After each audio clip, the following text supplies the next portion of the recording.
Selamat Kita sore. mulai diskusinya. Baik, selamat sore. Kita mulai diskusinya sore hari ini ya. Semoga masih semangat menyimak diskusi hari ini yang bertajuk Tagar Indonesia Gelap, Nasib Pendidikan dan Dunia Akademisi.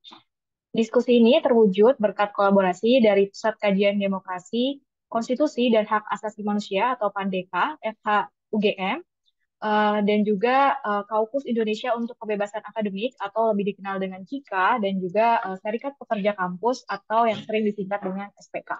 Serta terima kasih kepada seluruh akademisi dan juga aktivis pendidikan yang terlibat dalam acara ini. Pertama, saya ucapkan selamat datang dan terima kasih atas partisipasi teman-teman dalam diskusi ini. Semoga dapat memberikan insight baru dan juga bermanfaat bagi teman-teman sekalian. Sebelumnya perkenalkan, nama saya Widiani Putri yang akan memandu jalannya acara selama kurang lebih 1,5 jam ke depan menuju berbuka puasa ya untuk teman-teman yang merayakan. Selanjutnya, uh, kita akan ya. Diskusi sore hari ini nanti kita akan terbagi menjadi 3 sesi pemaparan materi dan juga 1 sesi diskusi tanya jawab yang akan diselenggarakan di akhir acara. Untuk itu, bagi para peserta yang tidak sabar ingin speak up atau mungkin bertanya, mohon kesediaannya untuk menunggu dengan sabar. Nanti diskusi dan tanya jawab akan kita adakan di akhir sesi. Silakan disiapkan pendapat atau pertanyaan terbaiknya dan akan kita bahas bersama. Tanpa berlarut-larut lagi, mari kita dengarkan materi pertama dari Mas Igam bertajuk Indonesia Gelap, Kampus dalam Bayang-Bayang Kekuasaan. Nah, Mas Igam atau Igusti Agung Madewardana adalah dosen Fakultas Hukum yang akan menyampaikan mengenai intervensi politik di kampus, represi terhadap akademisi dan mahasiswa, serta ancaman kebebasan berpikir. Selamat sore, Mas Igam. Apakah sudah bergabung? Halo, selamat sore Mbak Widya. Bisa dengar suara saya, teman-teman? Bisa dengan jelas? Apakah sudah siap, Mas Igam, untuk pemaparan hari ini? Oke. Agak putus-putus.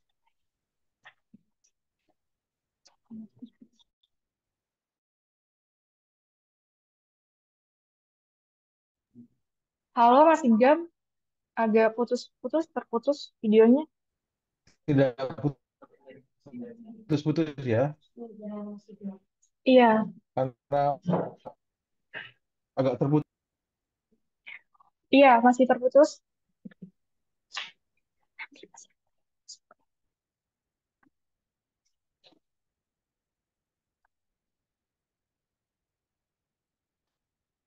Halo Mas Igam, apakah masih tergabung dalam Zoom ini? Bisa ya? Baik teman-teman, mohon maaf atas kendalanya ya. Kita tunggu bersama Mas Igam untuk bergabung kembali.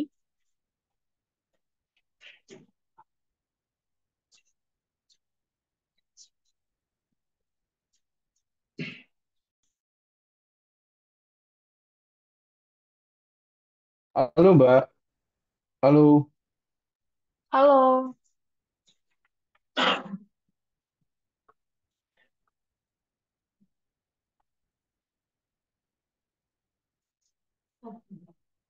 halo, halo Mbak Widya, bisa dengar ya? bisa terdengar Mas.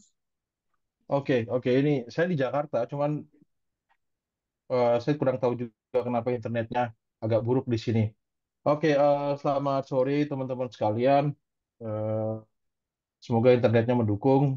Eh, eh, Terima kasih atas kesempatannya untuk eh, sharing kepada teman-teman. Saya diminta untuk berbicara tentang kampus dalam bayang-bayang kekuasaan, gitu ya. Bagaimana kampus hari ini seringkali menjadi eh, pusat untuk ditundukkan oleh kekuasaan. Nah, kenapa? Karena kita tahu bersama bahwa kampus adalah sebuah institusi, ya, institusi sosial. Nah, pertanyaannya kemudian, apa yang dimaksud dengan institusi? Saya pikir ini menjadi penting ketika kita bicara tentang penundukan kampus, maka kita harus meletakkan kampus sebagai sebuah institusi sosial yang ada dalam masyarakat. Nah, yang mungkin pemahaman atas institusi ini kemudian kita harus coba bedah secara kritis terlebih dahulu. Dalam konteks ini, institusi tidak bisa dilihat dalam kerangka neo-institusionalis ekonomik seperti yang ditawarkan oleh Douglas North.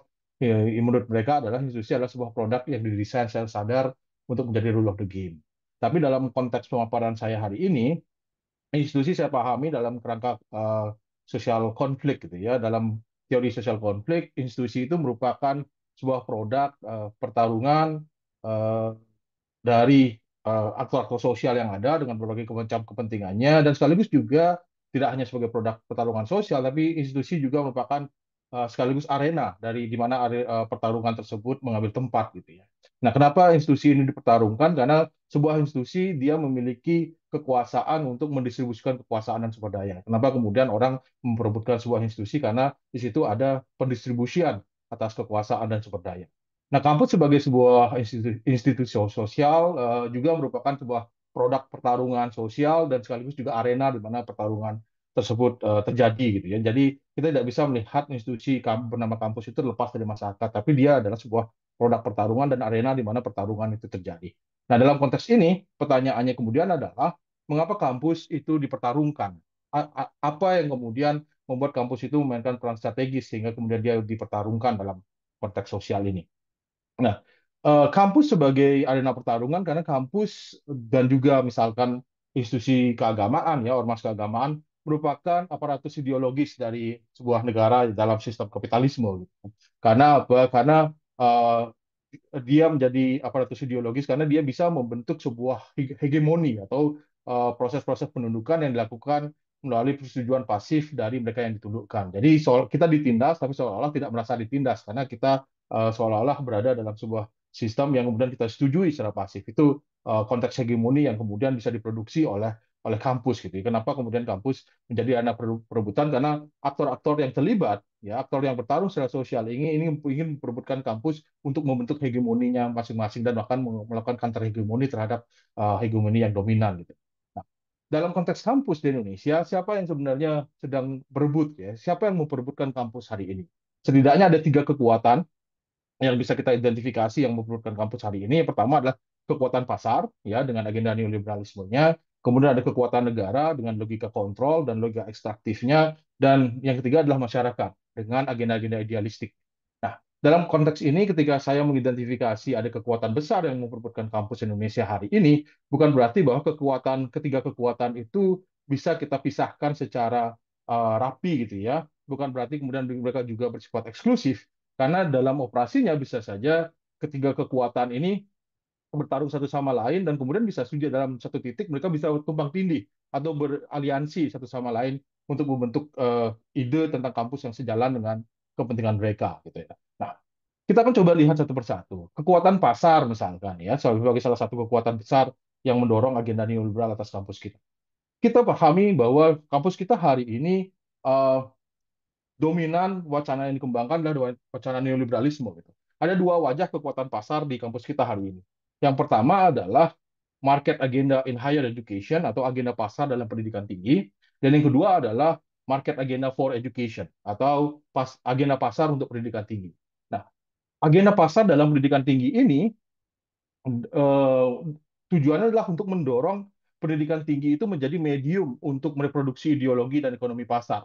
Ya, kita bisa lihat melalui kurikulum yang kemudian didorong berdasarkan pada kehendak pasar, kemudian juga apa namanya mata kuliah yang kira-kira akan mendukung penciptaan ekonomi pasar gitu ya. Jadi salah satu contoh di Indonesia yang paling paling jelas dalam konteks market agenda in higher education ini adalah Merdeka Belajar ya, yang diperkenalkan oleh rejim sebelumnya, yang mana seolah-olah mahasiswa itu dibebaskan ya untuk memilih sebuah program, melakukan internship dan berbagai macam kegiatan yang kemudian itu bisa dikonversi ke dalam bentuk nilai. Nah, di agenda-agenda ini ya agenda Merdeka Belajar ini adalah upaya untuk membentuk sebuah subjek neoliberal, yang artinya bahwa subjek neoliberal itu adalah individu yang mengkalkulasi eh, tindakan-tindakannya untuk mencoba untuk mengakumulasi kesejahteraan di masa depan gitu. Jadi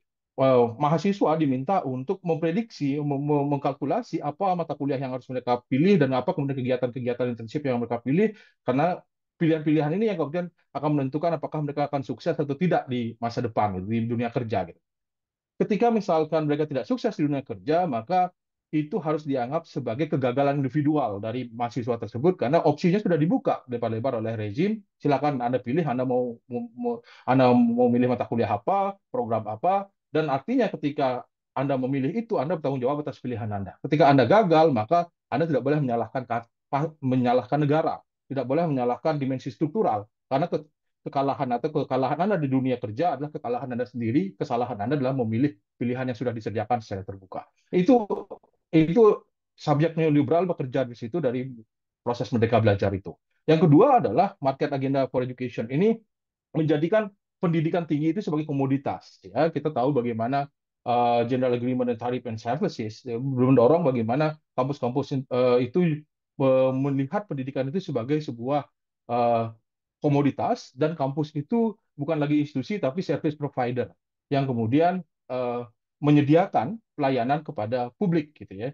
Dan di sini service provider tidak hanya dimonopoli oleh negara tapi harus dibuka seluas-luasnya melalui sebuah proses privatisasi. Nah, kenapa kemudian di awal-awal 2000-an ada upaya untuk melakukan privatisasi terhadap PTN-PTN di Indonesia dan walaupun kemudian melahirkan penolakan dari berbagai elemen masyarakat, akhirnya muncullah karena penolakan itu untuk mendamaikan antara kepentingan untuk apa namanya melakukan privatisasi dan sekaligus juga negara tetap memiliki kontrol terhadap kampus, maka diperkenalkan sebuah makhluk hybrid yang bernama PTNBH, termasuk UGM adalah salah satu PTNBH. Jadi yang mana secara administratif mereka dibebaskan gitu ya, termasuk mencari pendanaan, tapi di sisi yang lain secara akademik ya, secara apa namanya kebijakan kemudian masih tergantung pada negara gitu. Jadi itu salah satu bentuk bagaimana tarik ulur neoliberalisme dalam konteks PTNBH.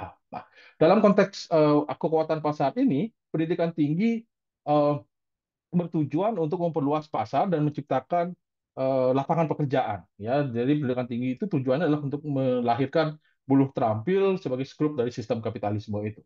Nah, dalam konteks ini karena tugasnya adalah menciptakan tenaga kerja, maka kemampuan bernalar kritis atau berpikir kritis itu bukan merupakan tujuan dasar dari pendidikan tinggi gitu ya.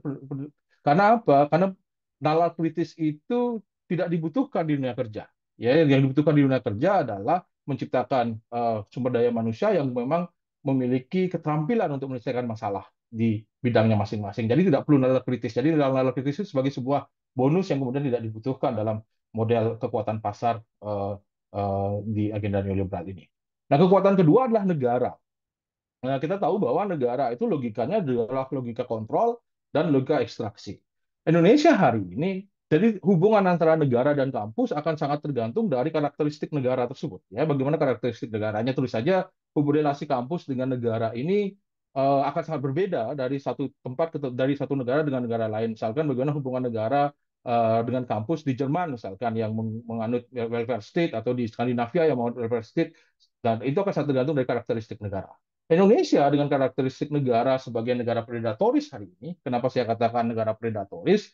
Karena ciri-ciri negara predatoris adalah negara yang mana pemanfaatan sumber daya publiknya itu justru ada pemanfaatan sumber daya publik yang digunakan untuk melakukan akumulasi private. Jadi aktor-aktor elit negara itu mengambil posisi-posisi publik justru dengan tujuan untuk mengakumulasi kesejahteraan pribadinya masing-masing gitu. Jadi itu ciri-ciri dari negara predatoris. Jadi gimana sumber daya publik ini dimanfaatkan untuk sebesar-besarnya akumulasi dari keuntungan pribadi dari aktor-aktor yang bermain di ranah negara ini.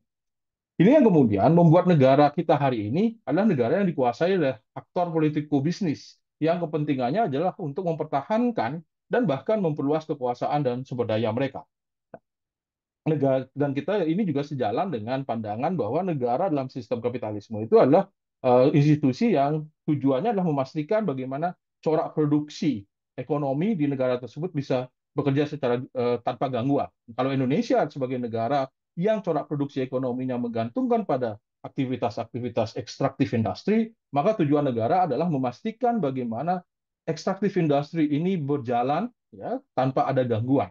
Dalam hal inilah kemudian kontrol dan pendisiplinan kampus menjadi penting dilakukan oleh negara tujuannya adalah untuk menetralisir potensi kelompok-kelompok penentang yang bisa saja melahirkan counter hegemoni, ya, karena selama ini orang-orang kritis itu adanya di kampus. Jadi kampus kemudian harus dikendalikan, harus dikontrol, harus didisiplinkan sehingga kampus tidak mengeluarkan kritik-kritik terhadap industri ekstraktif, yang mana industri ekstraktif ini adalah industri yang justru menjadi fondasi eksistensi dari kekuatan-kekuatan ekonomi politik yang berada di uh, institusi negara.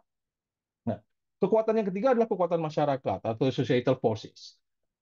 Kekuatan masyarakat ini agendanya adalah mendorong kampus dalam perspektif idealisme, gitu ya. Jadi mereka punya pandangan yang sangat nobel terhadap kampus, sangat ideal terhadap kampus. Kampus adalah dalam cara pandang ini, kampus adalah wadah untuk mengejar kebenaran pengetahuan. Jadi orang-orang di kampus itu adalah orang-orang yang gandrung atau orang yang jatuh cinta pada ilmu pengetahuan dan kemudian mengejar ilmu pengetahuan itu. Ya. Jadi dan dalam konteks itu, maka kemudian orang yang terlibat di kampus, kemudian dididik di kampus, akan membentuk warga negara yang bertanggung jawab. Karena dia akan diekspos dengan berbagai macam sensibilitas sosial, rasa hak asasi manusia, keadilan, dan lain sebagainya. Sehingga kemudian dia akan lahir menjadi warga negara yang baik. Ya. Dan itu tujuan dari kampus sebenarnya, membentuk warga negara yang bertanggung jawab dan warga negara yang baik. Nah, di sini dalam konteks agenda idealisme ini, maka kampus merupakan tempat pembelaan atas nilai-nilai kewargaan tersebut. Ya, kampus kemudian harus menjadi ujung tombak untuk membela kepentingan-kepentingan asasi manusia, keadilan sosial, kelestarian lingkungan, mereka yang marginal, dan lain sebagainya. Inilah peran-peran kampus yang kemudian dilakukan, yang mestinya dilakukan oleh kampus. Jadi, kekuatan ketiga ini adalah ingin mengembalikan marwah kampus sebagai pusat dari peradaban, sebagai suluh dari peradaban manusia dengan menjalankan peran-peran pembelaan kepada mereka yang dianggap dimarginalkan dalam konteks sosial dan dalam konteks ekonomi dan politik. Nah, dalam konteks idealisme inilah maka kampus diberikan sebuah keistimewaan, ya, karena dia adalah tujuan untuk mengejar kebenaran dan kemudian menjalankan marwahnya, mewujudkan warga negara yang baik, maka dia diberikan sebuah keistimewaan. Keistimewaan itu yang kemudian yang bernama kebebasan akademik. Kebebasan akademik ini kemudian kalau kita coba lihat akan bisa mengambil tiga bentuk dimensi, ya.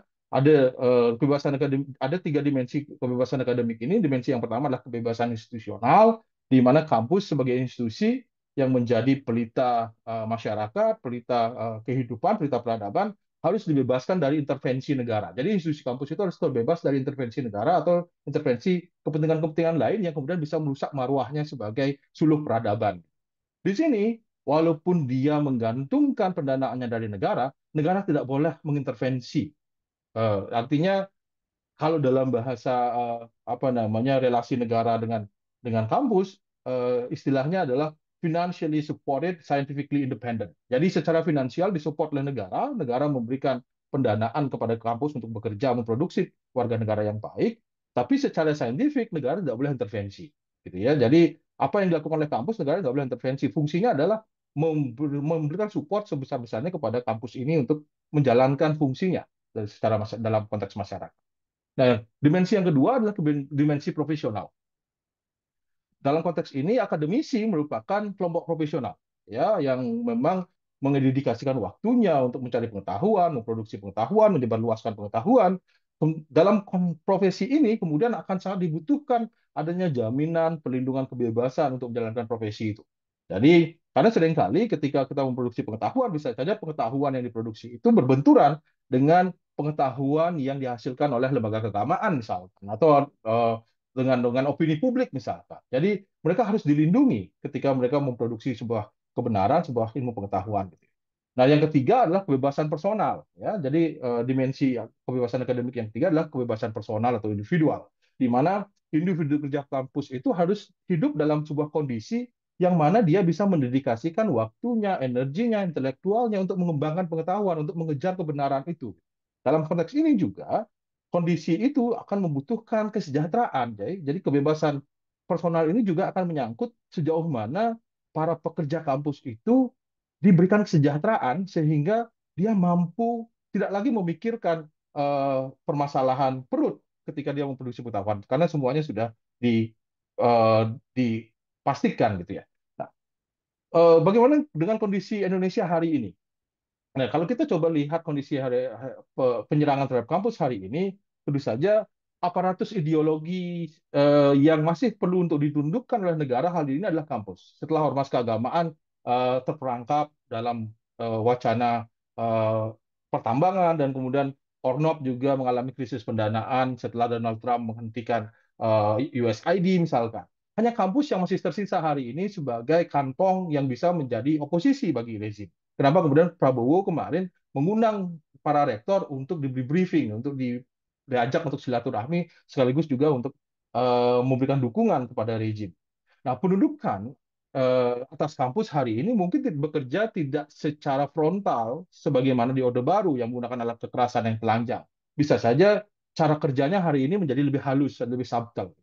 Nah, kalau kita lihat dari tiga dimensi kebebasan akademik itu, maka untuk menghancurkan kampus tidak perlu militer, ya, tidak perlu aparat keamanan, hanya cukup menghancurkan, tidak perlu menghancurkan fisik, tapi cukup merusak jiwa ya dari kampus itu, yakni kemampuannya untuk menjalankan kebebasan akademik. Ya, jadi tiga dimensi itu cukup dihancurkan saja. Pertama, institusinya misalkan dikurangi pendanaannya, ya tidak kemudian disupport lagi oleh negara. Ya. Kemudian profesinya, akademisi sebagai profesional itu kerjanya dibirokratisasi, dibebani berbagai macam kerjaan administrasi sehingga lupa bagaimana memproduksi pengetahuan.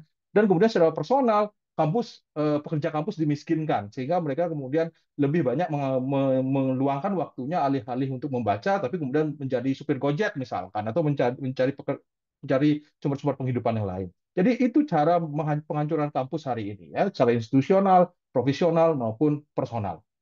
Nah, kombinasi dari ketiga ini maka akan bermuara pada impotensi kampus untuk melahirkan perlawanan terhadap kondisi ketidakadilan. Jadi tidak perlu tentara, tidak perlu polisi, cukup tiga dimensi ini saja yang kemudian direduksi, dikontrol, maka kampus juga akan tidak bisa memproduksi oposisi gitu. Nah, yang paling gampang untuk dilihat adalah wacana konsesi tambang terhadap kampus ya sebagai salah satu upaya penundukan walaupun kemudian setelah perdebatan itu dibatalkan gitu ya untuk kampus diberikan konsesi tambang secara langsung tapi kemudian kampus menjadi penerima manfaat dari kegiatan ekstraktif itu. Nah, wacana pemberian konsesi tambang terhadap kampus ini merupakan pertemuan kepentingan antara kekuatan pasar dan kekuatan negara, di mana pasar ya eh, memiliki tujuan untuk melakukan privatisasi, mengurangi peran negara dalam pendidikan tinggi, jadi negara menarik tangannya, menarik bantuannya dari pendanaan pendidikan tinggi. Nah, ketika kampus kemudian kolaps, tidak memiliki pendanaan, maka kemudian negara memperkenalkan industri tambang untuk masuk dan memberikan dukungan pembiayaan tersebut. Nah, ketika kampus masuk dalam eh, sirkulasi industri tambang ini, maka dengan mudah kampus bisa dikooptasi dan kemudian kontrol terhadap pengetahuan bisa dengan mudah dilakukan. Sehingga tidak ada kekuatan-kekuatan yang kemudian berpotensi untuk membelajeti, mempertanyakan, mengkritik elit-elit ekonomi politik yang mendasarkan kekuasaan mereka dari sumber daya alam, kemudian bisa bekerja secara tanpa gangguan sama sekali. Jadi saya pikir penyerangan hari ini adalah dalam konteks itu, ya bagaimana kampus dalam konteks neoliberal tidak didanai, kemudian pekerja kampusnya secara personal dimiskinkan, secara profesional itu diberikan pekerjaan birokratisasi dan kemudian administrasi sebanyak-banyaknya sehingga mereka lupa bagaimana memproduksi pengetahuan, membuat riset yang penting dan kemudian mengambil sikap keberpihakan terhadap mereka yang terpinggirkan. Saya pikir itu yang bisa saya sampaikan sebagai bahan diskusi. Saya kembalikan ke Mbak Widya ya. Baik, terima kasih Mas Igam atas materinya yang sangat luar biasa bikin cemas ini ya. Luar biasa bikin cemas mungkin ini ya. Analisis teori hegemoni yang disampaikan tadi menunjukkan betapa kebebasan akademis di sini terus dibatasi untuk beredar kritik dan juga turut melancarkan berbagai program-program dari pemerintah yang semakin ekstraktif. Bahkan intervensi politik tersebut juga sangat dekat dengan kita semua. Tadi salah satunya ada kurikulum dan juga kampus merdeka yang semakin melatih kita untuk menjadi buruh profesional, terus ada kemiskinan akademisi dan lain sebagainya. Begitu kata Mas Igam, kurang lebih menarik sekali. Nanti kita lanjutkan diskusinya di sesi tanya jawab. Melangkah ke sesi selanjutnya, pemaparan materi akan disampaikan oleh Ibu Dia Al-Uyun, Ketua Serikat Kerja Kampus atau SPK. Selama 20 menit ke depan, Ibu Dia akan membawakan materi mengenai ketimpangan pendidikan, komersialisasi kampus, serta dampak pemotongan anggaran pendidikan dan juga riset yang akan dirangkum dalam subtajuk berjudul Pendidikan di Titik Nadir, Krisis Kualitas, Aksesibilitas, dan Anggaran. Ibu Dia, selamat sore. Apakah sudah bergabung? Ya, selamat sore. Iya, Halo, selamat Mas sore Ibu. Bung Igam. Halo Mbak, sehat selalu. Sehat-sehat, Bung. Masih di perjalanan. Oke, saya juga menyapa Pak Herlambang ya sebagai narasumber selanjutnya. Tapi semoga suara saya bisa terdengar ya. Eh, Terdengar Ibu. Bisa Budia. iya, karena ini apa terjebak macet ya karena mau apa sore ini memang selalu begitu. Baru selesai mengajar. Terima kasih Mbak Popi dan kawan-kawan Pandega. Saya diberikan kesempatan untuk sekedar sharing begitu ya situasi-situasi yang hari-hari ini juga semakin memburuk di lingkungan perguruan tinggi gitu ya. Kita dijejali dengan situasi-situasi ketidakadilan, liberalisasi yang semakin buruk begitu ya. Um, saya memang tidak menyiapkan apa slide khusus, tapi teman-teman bisa baca ada wawancara kecil gitu ya dengan teman-teman BBC dan juga ada dua kertas kerja yang sebenarnya sudah sebenarnya mewakili gitu ya keluh kesah situasi yang terjadi terutama yang sering menjadi perbincangan dari kawan-kawan serikat pekerja gitu. Jadi ada dua kertas kerja. Yang pertama itu gaji minimum beban kerja maksimum. Linknya tadi saya sudah memberikan ke panitia, mungkin nanti akan juga di-share. Kemudian yang kedua itu tentang jalan revolusioner dosen sebagai leg spesialis ya. Jadi memang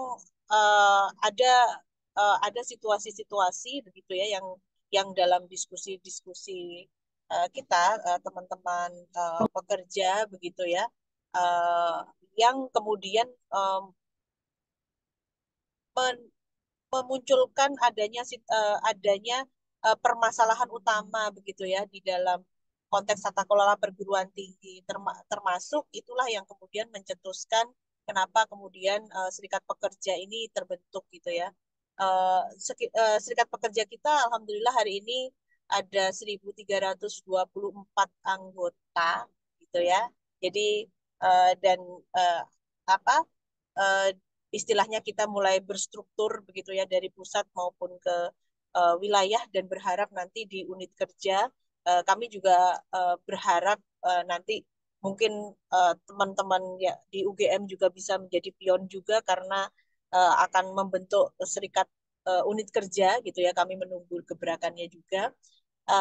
Dan ini adalah suatu hal yang menarik dan sebenarnya memberikan tempat begitu ya tentang bagaimana posisi dosen dalam lingkungan pendidikan karena seringkali dosen itu seperti tadi disampaikan oleh Bu Gigam gitu ya karena liberalisme neoliberalisme masuk ke kampus begitu ya liberalisme tidak melihat dosen ini sebagai manusia tapi justru melihat dosen ini sebagai aset begitu juga dengan mahasiswa.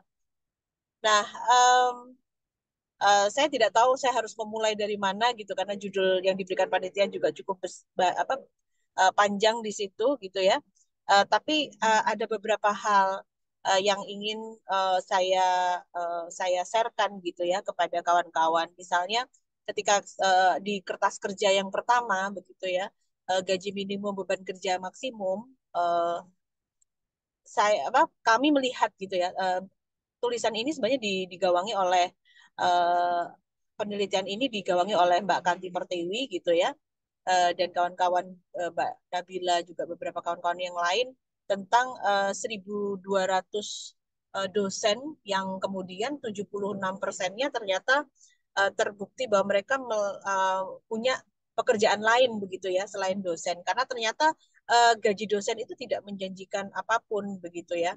Artinya tidak sampai pada UMP. Itu yang miris sebenarnya gitu ya. Jangankan perjuangan kita untuk kualitas hidup layak begitu ya. UMP saja tidak memenuhi gitu. Jadi itu juga menjadi salah satu permasalahan begitu ya dari apa situasi pekerja hari ini gitu. Di situasi yang lain gitu ya, kita juga disuguhkan dengan beban kerja yang sangat besar, sangat tinggi gitu ya.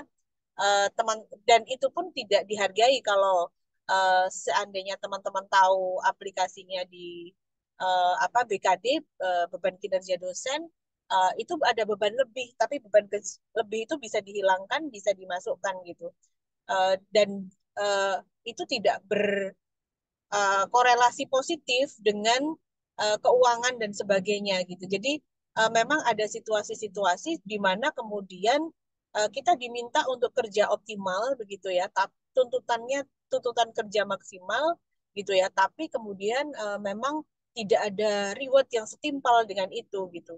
Jadi ada permasalahan di sana yang tentu saja ini membawa kegelisahan besar bagi para dosen gitu ya. Apalagi kemudian dengan situasi-situasi yang ada.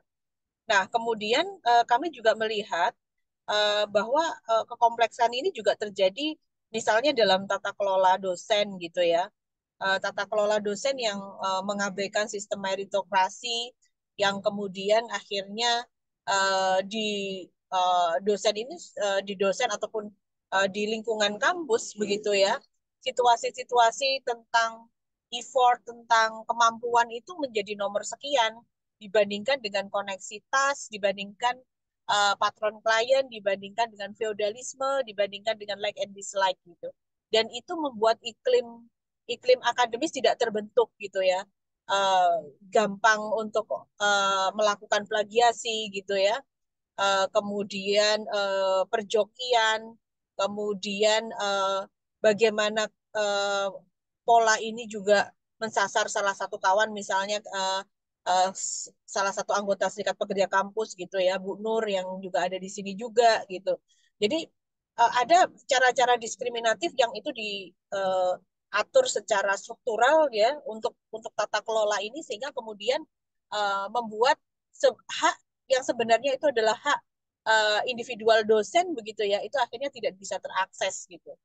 Nah, kemudian juga ada beban kerja tadi ya, banyak aplikasi, banyak dokumen, belum lagi tuntutan akreditasi yang sebenarnya setiap tahun itu seperti mengulang mekanisme yang sudah terjadi gitu ya. Jadi seperti mengulang lagi gitu ya.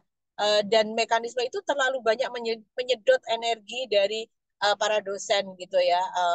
Banyak catatan-catatan gitu ya, situasi kesehatan mental dosen terganggu terkait dengan uh, pola-pola akreditasi yang sebenarnya pola-pola itu kalau di dalam kertas kerja borang itu sudah ditulis juga bahwa itu uh, bohong mengarang gitu ya. Jadi situasi apa kerja-kerja yang sebenarnya itu tidak perlu dilakukan dengan apa akreditasi, tapi itu dilakukan karena ada standar yang dibuat itu tidak rasional begitu ya.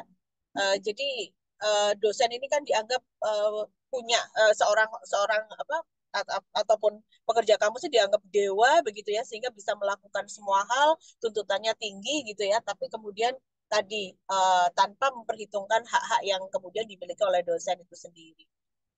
Nah, sistem kepegawaian tadi juga disebutkan ada item yang kemudian kita bahas lebih intensif begitu ya. Situasinya terkait juga dengan instruksi presiden tentang efisiensi ini juga tentang keloyalan gitu. Jadi kalau di dalam nilai pekerja kampus itu ada item loyal dan di dalam item loyal itu ada 3 hal yang masuk di sana.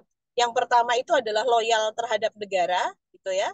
Kita juga mengetahui bahwa Pancasila, kita juga mengetahui bahwa penafsiran Undang-Undang Dasar dan sebagainya itu seringkali kemudian digunakan oleh penguasa begitu ya untuk ditafsirkan seenak mereka begitu ya untuk menertibkan orang-orang yang dianggap tidak sepaham dengan kepentingan penguasa gitu ya. Itu adalah cerita yang kemudian muncul dari bagaimana penggunaan Pancasila dan Undang-Undang Dasar dari periode 1945 misalnya gitu ya hingga saat ini. Nah, itu menjadi sesuatu yang kita juga tahu gitu ya. subversif juga pakainya Pancasila gitu kan dan seterusnya. Bukan Pancasila yang bermasalah, tapi penafsiran terhadap Pancasila yang sangat sempit gitu ya, TWK KPK gitu misalnya gitu. Jadi situasi-situasi yang dalam tanda kutip memang penggunaan Pancasila ini sebagai wadah atau alat begitu ya untuk menertibkan hal-hal yang dalam penafsiran dalam penafsiran pemerintah itu dianggap sebagai oposisi atau mengganggu pemerintahan gitu ya. Tapi ini sepihak sekali, subjektif gitu ya. Bukan sesuatu yang kita bisa memperdebatkan, kita bisa membahas secara objektif. Dan penilaian itu pasca Permenpan nomor 1 tahun 2023 itu dilakukan secara sepihak gitu ya oleh atasan langsung gitu. Ya tadi ya kesetiaan jadi yang dilihat itu adalah loyalitas terhadap negara dengan standar yang sangat bias. Kemudian yang kedua itu adalah uh, kesetiaan terhadap institusi. Jadi dosen juga dituntut untuk tidak melakukan pencemaran nama baik ya dengan lagi-lagi pencemaran nama baik atau standar etik atau peraturan internal ini diikat dengan penafsiran-penafsiran yang bias di dalam lingkungan universitas begitu ya.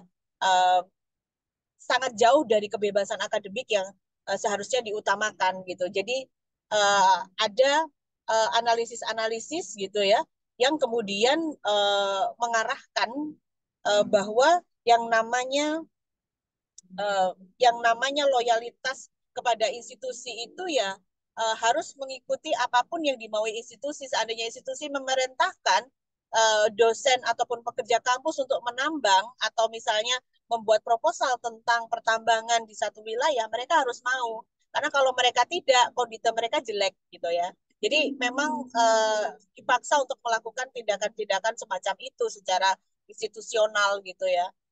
Makanya penting banget gitu ya kita juga membedah gitu ya peraturan-peraturan internal kampus yang kadang-kadang peraturan-peraturan internal kampus itu lebih agresif dibandingkan dengan undang-undang Sisdiknas sendiri ataupun dibandingkan dengan regulasi Permenpan RB nomor 1 tahun 2023 gitu ya. Jadi pola pola pembinaan itu juga munculnya sangat kuat sekali gitu ya dengan Permenpan nomor 1 tahun 2023 ini gitu ya. Kalau ada pelanggaran-pelanggaran itu apalagi misalnya dosen gitu ya 40 hari dia tidak berkampus gitu ya itu sudah mendapatkan apa penilaian pembinaan gitu ya jadi mekanisme birokrasi ini yang kemudian digeser menjadikan kemudian dosen ini benar-benar disibukkan dengan sesuatu yang sifatnya administratif bukan hanya dosen tapi juga pekerja kampus yang lainnya yang mengalami ketidakadilan gitu ya tenaga kependidikan mereka mungkin hanya diberikan beberapa surat tugas untuk kerja mereka yang mereka nggak boleh nolak tugas. Bahkan mereka harus bekerja 24 jam melayani gitu ya tanpa aturan shift ya. Kan mestinya harus ada istirahat misalnya 8 jam kerja kalau di Undang-Undang Ketenagakerjaan itu 8 jam kerja gitu ya. Itu kan itu sudah maksimal gitu ya. Tapi di dalam lingkungan pendidikan kita mereka harus siap dihubungi kapan saja kalau kampus mau melakukan pelayanan 24 jam, mestinya ada sistem shift ya. Tapi kemudian itu tidak terjadi gitu ya. Tapi kalaupun pekerja kampus ini di-hire, dia hanya bisa di-hire pada penugasan-penugasan utama saja. Jadi sistemnya memang mengeksploitasi tadi dibilang oleh Bung Igam juga. Nah, keloyalan yang ketiga itu adalah keloyalan terhadap pimpinan. Jadi pimpinan maunya apa, pesenannya apa, dia berafiliasi politik secara bagaimana, kita harus manut tunduk. Itu yang jadi masalah. Dan situasi-situasi ini seringkali kemudian uh, sangat sangat sangat membuat terutama di universitas-universitas swasta gitu ya. Ini uh, bermunculan juga gitu ya pemecatan-pemecatan sepihak gara-gara ini tadi ya bagaimana kemudian keloyalan terhadap pemerintah apa keloyalan terhadap atasan itu dipandang gitu ya.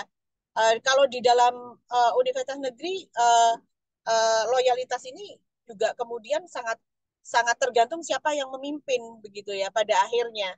Dan ini adalah situasi-situasi yang membuat dosen juga tidak merasakan rasa aman begitu ya ketika dia bekerja, apalagi mau riset, mau ini gitu, mengeksplor secara bebas, mengeksplor secara dalam untuk memunculkan sebuah riset atau inovasi yang sebenarnya riset atau inovasi itu menjadi dorongan ya dari pemerintah kita sekarang gitu. Jadi itu adalah sesuatu yang menurut saya irasional ketika kemudian permasalahan tata kelola pendidikan tinggi itu tidak diselesaikan terlebih dahulu. Nah, belum lagi kemudian sistem penggajian. Kalau kemarin misalnya ada tukin dan sebagainya begitu ya, berdengung tukin, ada kesejahteraan, tapi kalau SPK sendiri memiliki apa? Memiliki harapan begitu ya bahwa nanti bukan tukinnya yang dirubah, tapi adalah sistem penggajiannya yang dirubah. Jadi sistem penggajiannya mestinya tidak secara bertingkat dan kemudian tidak bersyarat gitu. Karena semua proses dari proses hak-hak dosen ini dilakukan secara bertingkat dan juga bersyarat gitu. Nanti ketika 2,5 T dari tukin cair gitu ya, bukan tidak mungkin bahwa itu juga ada pembebanan lagi bahwa mereka harus menyerahkan ini, menyerahkan itu, sama beratnya dengan serdos sertifikasi dosen yang itu berharga 1 kali gaji, tapi prosesnya itu sangat bertingkat gitu ya, harus mengeluarkan biaya, kadang bahkan sekarang ada serdos mandiri juga yang harus diupayakan dosen itu sendiri gitu. Jadi pemerintah itu mau ngasih upah sesuai UMP saja, dia harus meminta effort dosen itu 2 kali, padahal dosen masuk itu sudah dengan kapasitas S2. Sebenarnya kalau kapasitas pelaksana kategori S1 di Kementerian PUPR itu mereka sudah mendapatkan 7 juta gitu ya. Tapi jadi itu hanya untuk tunjangan mereka saja, belum gaji. Jadi kalau dengan gaji mungkin sekitar 10 begitu ya. Nah, sedangkan dosen ini untuk kemudian mereka bisa mendapatkan 1 kali gaji, di mana gaji mereka masih kisaran 2 dan 3. Kalau di riset kami itu di gaji dosen swasta rata-rata 2, dosen PTN rata-rata 3 gitu ya. Untuk dapat 2 kali, 3 kali 2 gitu ya, 6 juta saja dia harus effort lagi, padahal kapasitasnya sudah lebih tinggi. Kemudian saya persingkat juga gitu ya, uh, fasilitas penunjang itu dosen juga tidak mendapatkan itu begitu ya dari universitas, tapi mereka diminta untuk ya di calling harus tetap ada, tapi komputer apa segala macam mereka tidak disupport dari kampus. Kemudian budaya akademik mereka juga dianggap sebagai milik kampus gitu ya. Jadi apapun yang mereka katakan itu menjadi bagian dari milik kampus. Nah, ada beberapa hal kemarin kita juga sempat bersurat juga kepada presiden, bersurat juga kepada Kementerian Saintek gitu ya. Jadi yang pertama itu memang merealisasikan kesejahteraan dosen. Bukan saja dosen yang kemudian dia di dalam lingkungan ASN gitu ya, tapi pekerja kampus dalam pengertian keseluruhan.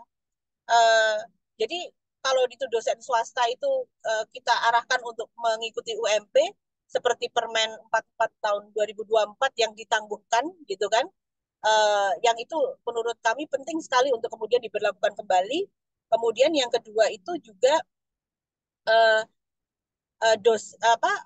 take home pay, peningkatan kesejahteraan dalam bentuk take home pay gaji yang itu tanpa bersyarat, karena itu memang haknya dosen gitu ya, yang kemudian itu menyesuaikan begitu ya dengan kapasitasnya dosen. Jadi kalau misalnya di Kementerian Keuangan, di Kementerian apa PUPR, di kementerian-kementerian lain kemudian dengan standar itu, seharusnya standar itu juga yang diberlakukan kepada dosen begitu ya. Jadi ada keadilan antar kementerian.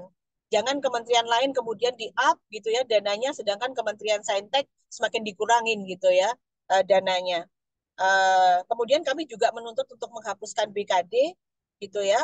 Juga ada permohonan, ada permasalahan tentang surat lolos butuh. Jadi dari teman-teman dosen swasta ini banyak yang mereka kemudian uh, terombang-ambing dalam 2 institusi karena mereka ditahan di institusi sebelumnya, tapi mereka mau apply institusi yang lain nggak boleh karena disyaratkan harus ada lolos butuh. Sedangkan di universitas asal, mereka menggunakan dosen-dosen ini sebagai ATM berjalan, sebagai dengan menggunakan regulasi 2N+1, bahwa mereka harus melakukan pengabdian. Jadi ada yang sampai kemudian sertifikatnya ditahan, jadi meminta sertifikat rumah dan sebagainya uh, untuk jaminan bahwa dia harus membayar sejumlah uang kepada institusi asalnya. Jadi ini diperjualbelikan begitu ya, dan pola-pola ini dilegitimasi oleh negara kita dengan menahan PP Permendikbud 44 tahun 2024. Itu juga menjadi satu permasalahan, termasuk Permen Pan RB nomor 1 tahun 2023 memang layak untuk dicabut begitu ya.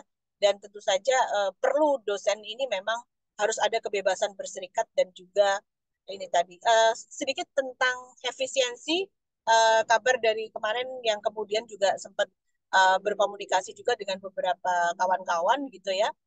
Memang satu, teman-teman harus kemudian beralih menjadi perkuliahan-perkuliahan online, dan ini agak kacau karena terutama ketika melakukan praktek-praktek ya yang kemudian membutuhkan kerja-kerja di laboratorium itu kemudian dibatasi.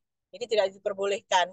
Nah, kemudian yang ketiga juga organisasi mahasiswa itu juga dirapikan gitu ya, dirapikan dan dikurangi dananya.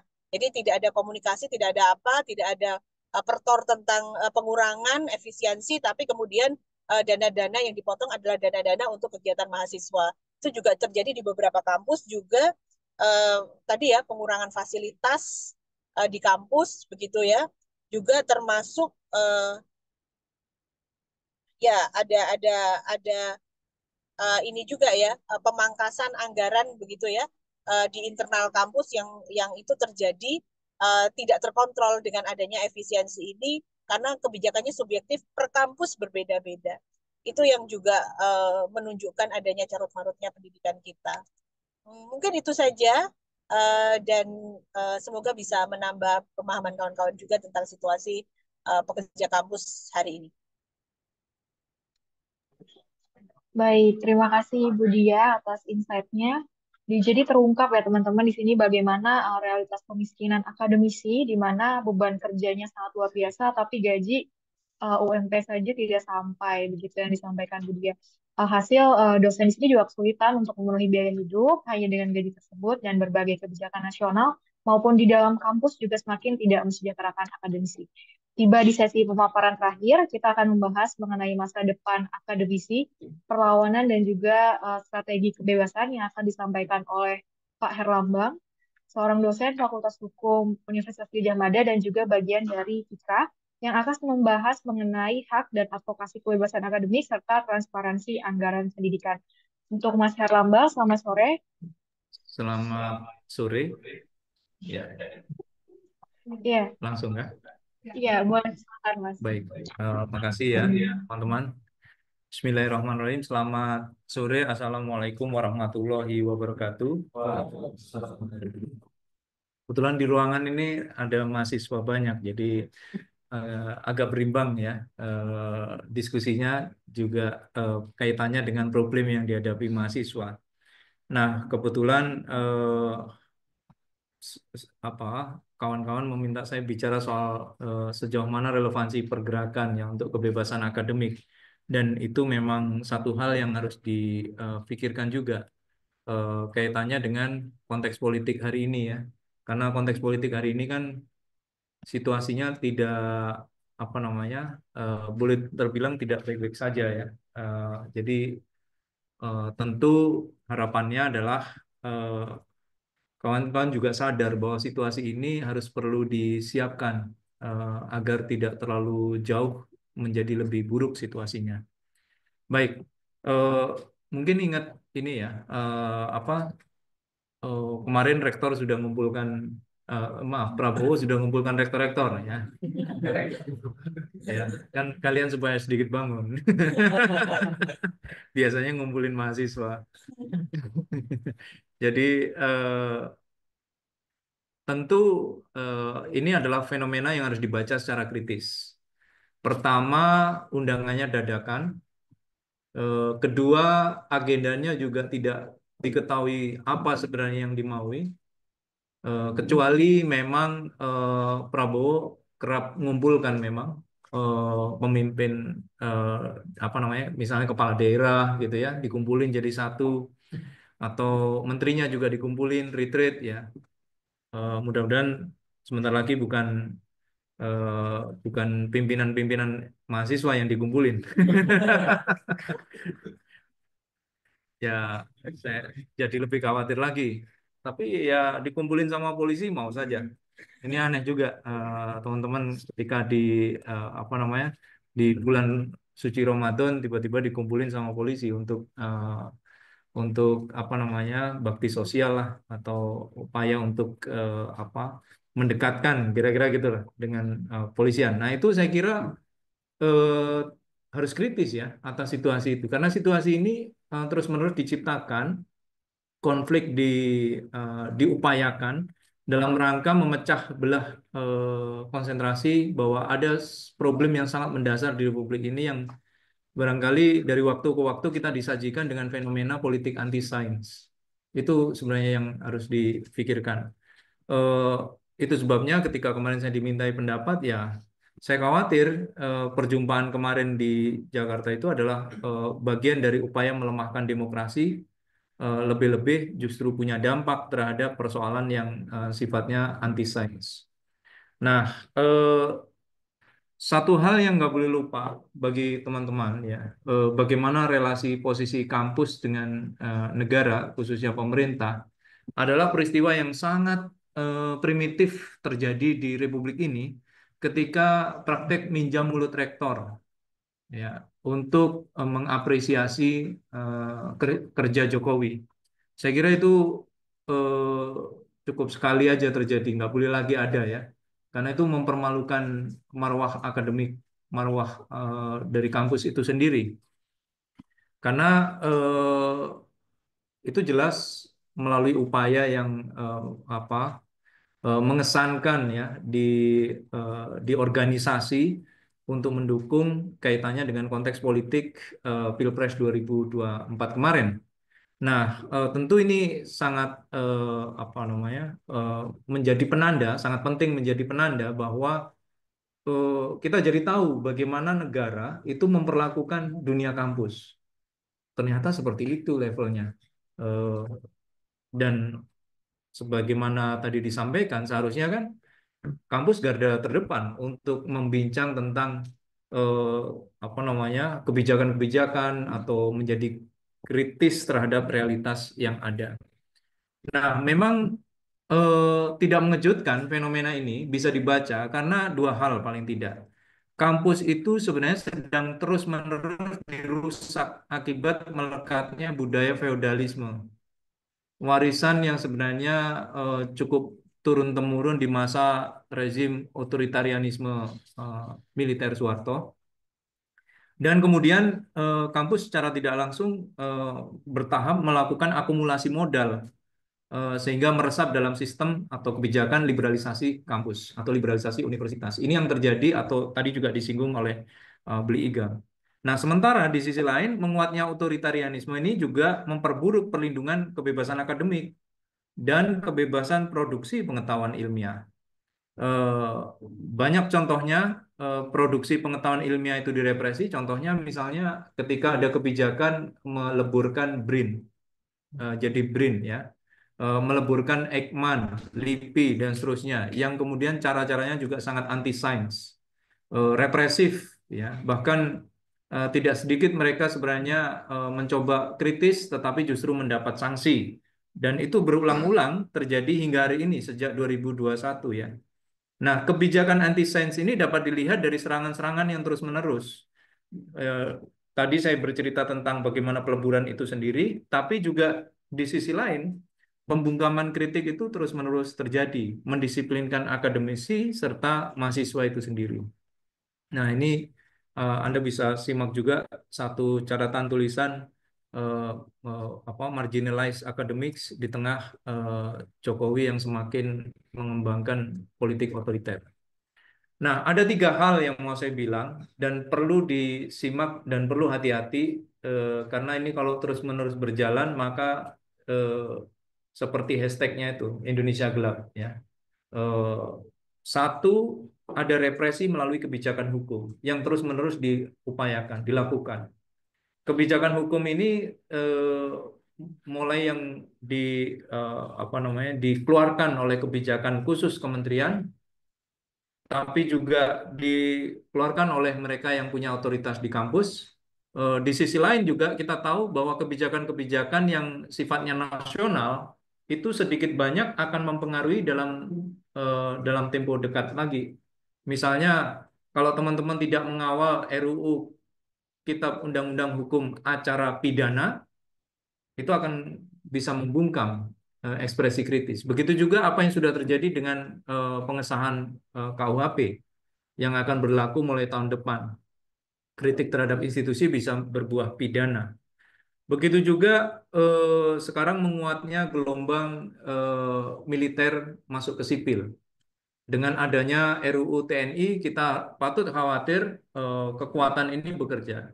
Mungkin Anda tidak membayangkan secara langsung ya situasi ini seperti apa. Di masa Orde Baru itu banyak kampus praktis punya jam malam. Kira-kira kalau hari ini habis buka Anda harus pulang, nggak boleh diskusi. Kira-kira gitu. Walaupun Anda masih pengen diskusi, mungkin begitu ya. Atau terawih di kampus. Nah, itu eh, saya merasa bahwa situasi-situasi ini kalau nggak dikawal dengan serius atau sungguh-sungguh, itu juga akan mengancam merepresi dunia kampus. Karena poin besarnya adalah ini berkaitan dengan bagaimana melegitimasi kebijakan represif itu melalui kampus. Yang kedua, ini yang harus juga disinggung, represinya itu dalam bentuk bukan represi apa namanya sifatnya fisikal, dalam bentuk apa namanya tekanan-tekanan ya, Eh, tapi juga dalam bentuk kooptasi. Nah, kooptasi itu macam-macam seperti yang saya bilang diundang untuk apa namanya bakti sosial ya, bagi-bagi beras ya, mahasiswa elit-elit Cipayung misalnya bagi-bagi beras gitu ya. Itu menurut saya bagian dari proses-proses kooptasi, dan banyak kooptasi itu juga terjadi di kalangan akademisinya. Yang mereka inginkan adalah bagaimana eh, memanfaatkan dunia akademik itu sendiri akan menjadi proses yang bisa diakselerasi untuk membohongi publik. Makanya yang patut kita khawatirkan adalah operasi untuk menggemboskan kampus itu adalah juga narasinya bukan narasi pencerdasan, tapi narasinya narasi pembohongan, narasi manipulatif. Nah, itu juga harus kita pahami sebagai ancaman, tekanan terhadap kebebasan akademik. Yang ketiga adalah represi melalui kriminalisasi, pemenjaraan, kekerasan digital. Ini juga semakin marak belakangan ini, dan kampus ini juga sudah punya pengalaman yang harus jadi pembelajaran ketika anak-anak CLS, Constitutional Law Society ya, itu bikin diskusi dan dibubarin dengan cara tekanan melalui digital, doxing, persekusi, dan seterusnya. Nah, tentu ini juga tantangan tersendiri eh, bagi upaya membangkitkan kesadaran di kalangan kampus bahwa kita memang harus membentengi kebebasan akademik. Nah, masalahnya adalah, ini saya bilang masalahnya, di antara tiga represi-represi tadi, rupa-rupanya yang terjadi dominan hari-hari ini adalah betapa intelektual sebagai pelumas kekuasaan yang sangat susah dikontrol ya. Karena kuasa oligarki yang sekarang sangat melekat dalam sistem tata negara itu sangat dominan melekat dalam relasi kuasa kampus. Melihatnya sebagai prestasi kalau dapat jabatan. Ya. Nah, ini yang saya sebut pesta kampus menundukkan diri. Ya. Kalau nggak ada relasi kuasa, nggak mungkin sekedar revisi. Harusnya DO. Ya, relasi kuasa membuat kampus berantakan. Ini bagian dari bagaimana operasi kuasa oligarki yang mungkin tidak disadari hasilnya itu atau situasi pemburukannya bukan hari ini. Bisa jadi dalam waktu dekat akan lebih memburuk lagi situasinya. Nah, celakanya kampus juga kerap kali terlihat merefleksi orientasi politik yang diproduksi tanpa lagi ada rasa malu dan ragu menjadi budak kekuasaan dari intelektual tukang hingga intelektual pas kambing. tukang itu memang nggak ngurusi apa yang seperti dibilang apa namanya Bli Igam tadi, punya komitmen atau keberpihakan di ruang publiknya, karena dia cukup datang pulang, datang ngajar pulang, datang pulang absen saja, misalnya gitu. Ya, atau intelektual kelas kambing yang memang kerjaannya bohong. Katanya Romo Mangun 4 kali 4 sama dengan 20, katanya gitu. Ya, itu intelektual kelas kambing. Nah, ini juga jumlahnya sayangnya dalam kurun waktu belakangan ini beranak pinak. Ya, jumlah yang intelektual tukang maupun kelas kambing. Karena konteks politik oligarki mendorong itu.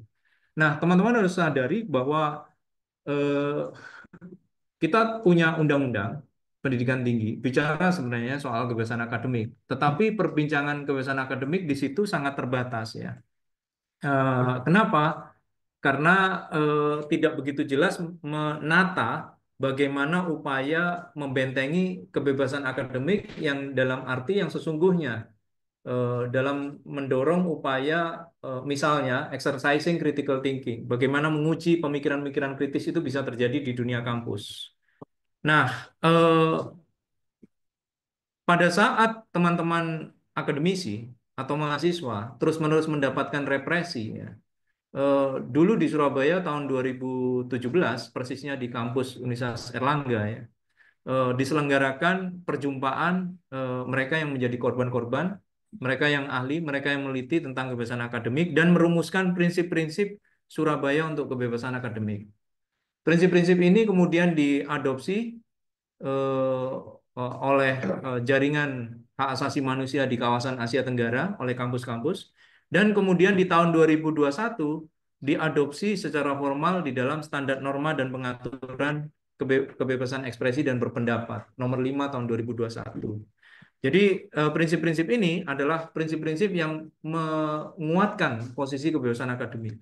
Sebenarnya kebebasan akademik itu apa sih? Kalau kita mau bentengi, kita harus sadar bahwa kebebasan akademik itu bukan sebatas kebebasannya para dosen.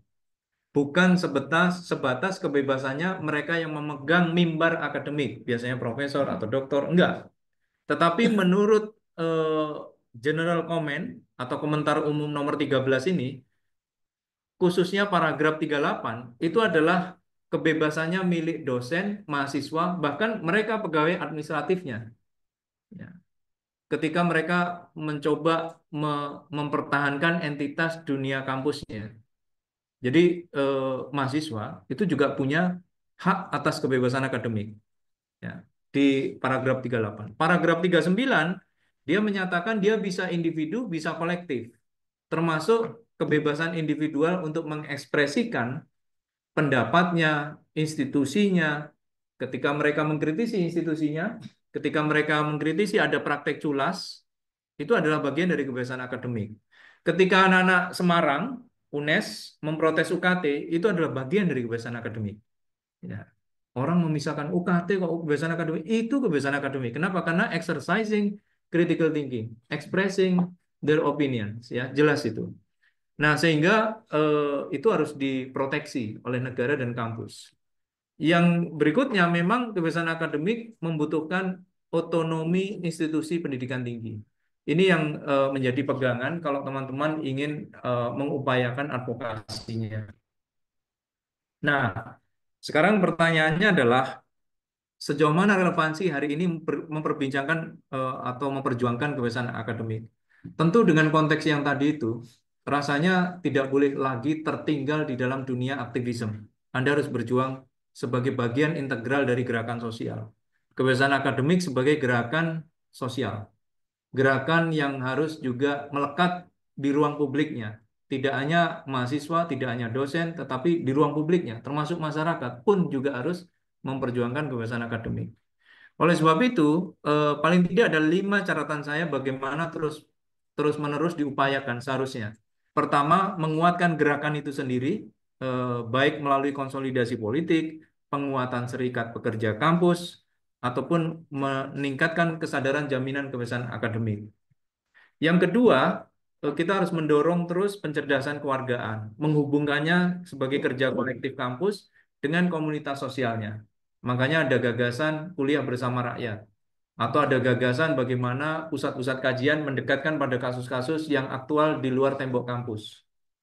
Yang ketiga, menjaga negara hukum demokratis. Ini yang tentu kalau saya kaitkan ya hari ini mahasiswa harus harus juga memikirkan bagaimana upaya kritik terhadap rencana-rencana yang illiberal, rencana-rencana yang mengganggu demokrasi. Misalnya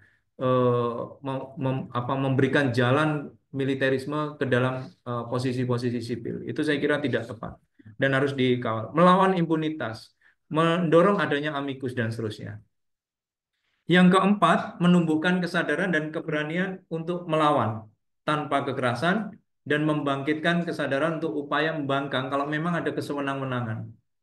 Dan itu tentu hanya dimungkinkan kalau teman-teman membangun pergerakan yang efektif dalam rangka perlawanan itu. Yang terakhir, menguatkan posisi dan relasi mendasar antara kebebasan akademik, integritas, dan keilmuan. Itu penting. Di dunia kampus, kita harus menjaga dan bersetia dengan upaya-upaya integritas.